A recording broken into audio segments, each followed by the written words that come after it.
Yo, what's up guys? Skate Pinoy nagbabalik. Ang pinakaayaw nyong page, kinang ina nyo, hindi, joke lang. Ayun, nagposerong jogging kami dito sa sa Philippine Arena. Poser jogging kasi syempre kahit saan dapat poser tayo, sa skateboarding, sa jogging. Kahit tumatay kayo, dapat poser ka lang din. Kumakain kayo kasama yung pamilya nyo, poser ka lang din. Ayun.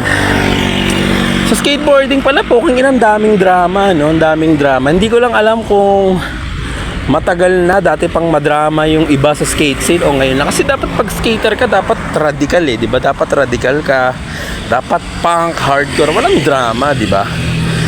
So, may mga nagtag lang sa atin, no? May nagtag sa atin dun sa recent issue sa Ares Distribution, no? Ares Skate Shop, Ares Distribution na si Aki, yung skater na bata, no, parang may issue sila.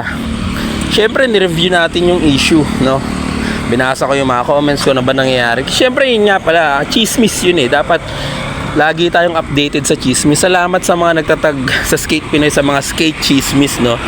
Kasi yung chismis, yun yung pagkain ng kaluluwa ko eh. Pagkain ng ko, kalamnan, di ba? Yung mga Kristiyano, ang food for the soul nila eh yung salita ng Diyos, pagbabasa ng Bible. Skate Pinoy, ang food for the soul, pagkain ng kaluluwa ko is skate chismis. O kahit anong chismis, nakakagigil.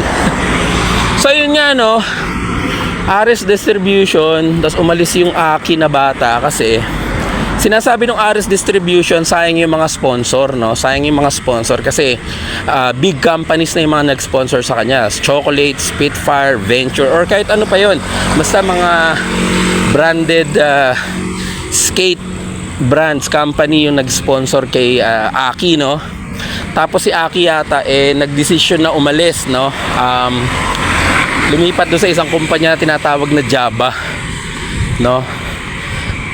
Bahala kayo sa buhay nyo, pero syempre may kanya-kanyang dahilan yan. Si Aki, siguro may sarili siyang dahilan kung bakit siya lumipat dun sa Java na company, no.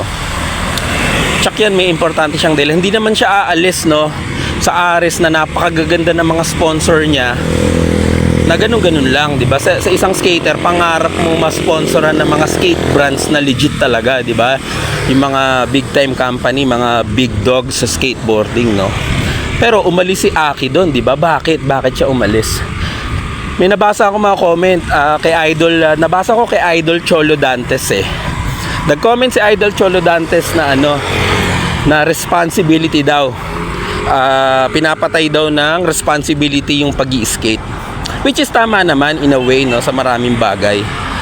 Kasi syempre lalo na yung mga tatay, tulad ko tatay, no, responsibilidad, di makapag-skate, di ba? Hindi makapag-focus sa skate kasi dami nang ginagawa sa buhay, mga matatanda. Tapos sumagot si Ares. Sabi niya ang gagawin niya lang naman mag-skate sa comment section, no, mag-skate lang. Yun, tama rin naman si Ares, mag-skate ka lang, di ba? Pero syempre, hindi mo ba tinanong kung ano yung dahilan ni Aki kung bakit siya umalis sa Ares? Bakit siya umalis sa inyo? Diba? Dapat, tanungin mo, kausapin mo ng maayos na, Aki, ba't ka umalis? Ang gaganda ng sponsorship natin. Bakit ka umalis sa akin? Ba't ka lumipat sa Java Skate, no? Ang sabi nga, kung family pag-uusapan, siguro yung Java, baka mas financially stable. Baka may allowance si Aki. Kasi syempre, hindi naman porky sponsored ka, di ba? Puro products na lang ipapadala sa'yo. Puro products, no? Ganun naman talaga sponsorship, puro products. Pero minsan, syempre, yung mga tao nakakaano rin eh. Yung nangangailangan din ng pera, time to time, no? So syempre, sandamak pa kang products mo, ibebenta mo yon, di ba? Unang-una nakakaya sa sponsor, di ba nga rin magkapadala siya ng mga board, ng mga kahit anong products galing sa'yo, sa company pupunta sa'yo. Tapos ibebenta mo kasi kailangan mo ng pera. Unang-una nakakahiya yun. Kasi siya yung sponsor, pero kanya-kanyang trip yan. Para sa akin lang, pag may nag-sponsor sa akin tapos ibebenta ako, nakakahiya yun. Pero pag kailangan mo ng pera, syempre kailangan mo ibenta. Unahin mo yung dapat unahin. Siguro yung Java skateboard o Java company nagbibigay ng pera kay Aki financially, or di ko alam eh. Feeling ko yun lang ang iniisip ko lang. Tapos Ares, dapat para sa akin lang, dapat kinausap mo si Aki, huwag kayong magdramahan sa social media. no? Hindi sa nangingialam ako, pero nangingialam na din ako. Nagdramahan kayo sa social media. Ang nangyari, parang napahiya si Aki. Napahiya yung bata pa yata yun. May 18 years old na ba si Aki o 17 pa lang? Sinilip yung profile, parang batang-bata pa lang yung Aki eh.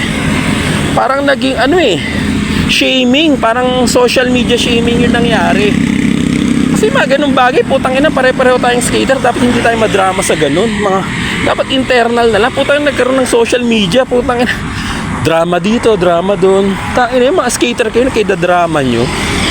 Pag ganun kausapin nyo na maayos, lalo na yung mga ganyan, sa ganyang usapan, meron kayong deal, meron kayong kontrata or whatever, pag-usap na lang kayo ng private or internally. Huwag yung putang ina post kayo ng post sa social media, tapos buburahin mo yung bubura na yung post ni Ares eh. Binura yung post, siguro naisip niya rin na mali yung, di naman sa mali, pero trip niya yan. Pero sa akin, diba putang ina, dramahan sa Facebook, kakapikon yun. Tapos napapahiya pa yung rider mo, yung may pinagsamahan naman kayo doon, di ba? Imposibleng wala kayong pinagsamahan ng Aki, di ba? So napahiya yung Aki kasi sa mga pinos ng Ares Distribution. Para sa akin lang, opinion ko lang to. Napahiya si Aki sa ginawa ng Ares. Company ka, Ares, company ka, di ba? Company ka. Dapat ikaw yung mas nakakaintindi, no?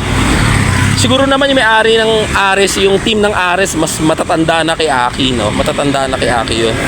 Dapat kayo yung mas nakakaintindi at kayo yung mas malawak yung isip.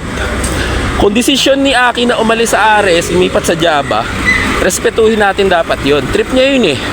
Walang basagan ng trip. Pero kung gusto nyo basagin, bahala kayo sa buhay nyo. Pero yun lang naman ang sa akin. Respetuhin nyo yung desisyon ng bata. Respetuhin natin na lumipat siya dun sa Java for whatever reason. Pero syempre may malalim na reason yun.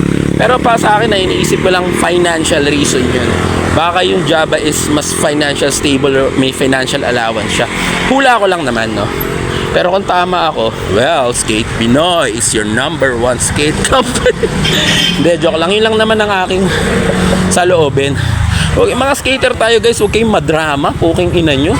Konting post na kagad kayo sa Facebook. Ano kayo, bakla? Tang ina nyo. Kayo madrama. Mga skater, mga radikal. Huwag kayo madrama. Skater hardcore. Hindi, joke lang. Yun lang naman guys. So, Ares at versus Aki. Ares versus Aki. Sana maayos nyo yan. Sana wala kayong, kung may magkagalit kayo, sana patawarin nyo sa isa't isa. Respetuhin natin desisyon ng isa't isa. Yung desisyon ng Ares, desisyon ni Aki, respetuhan lang. Yun lang number one, respetuhan lang. Yung ginagawa ni Skate Pinoy, puro naman lang to, joke lang, di ba? Puro memes lang. Huwag nyong seryosohin, no? Joke lang. So, yun lang naman guys. The drama nyo. Zing zong out.